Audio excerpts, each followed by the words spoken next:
I've watched my country doze off politically, lulled by relatively good times. But the hard times arising from fundamentalist global free trade have stirred our minds wonderfully.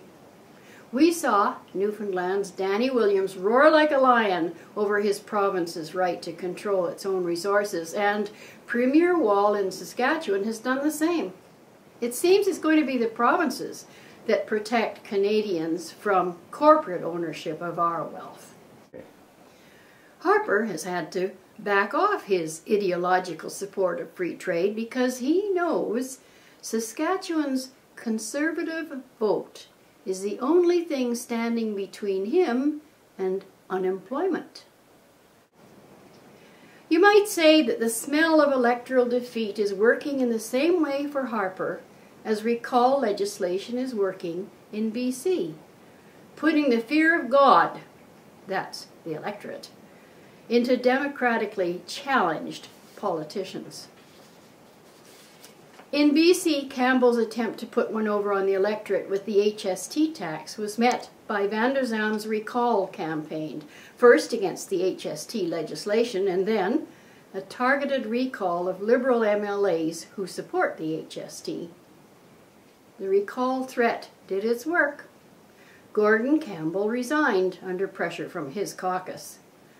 The next shoe to fall was public support for the BC NDP, which rapidly declined in the polls. Responsibility for that rests with Carol James' leadership, a sleepy group. It was already in a lot of hot water. Even before Campbell's resignation, the NDP membership and morale and funds had sunk to abysmal lows. Members are ticked off because their policy decisions have been ignored by the leadership. Boiling up from the bottom, members are staging an insurrection, an interior recall process directed at the leadership, arising from the same democratic instinct as Vander Zalm's recall campaign and Williams's and Wall's protection of the rights of Canada's citizens to control their own resources. Whether legislated or not, recall exists as a phenomenon. It gets activated when citizens get mad at the idiocy and corruption of their politicians. And it's not a new idea. For years, oppositions have been calling at all levels of government for recall so that the voters can revoke the incumbency of rogue politicians. But as soon as an opposition gets elected to government, that idea floats away. Oh, and what about recalling our troops from Afghanistan?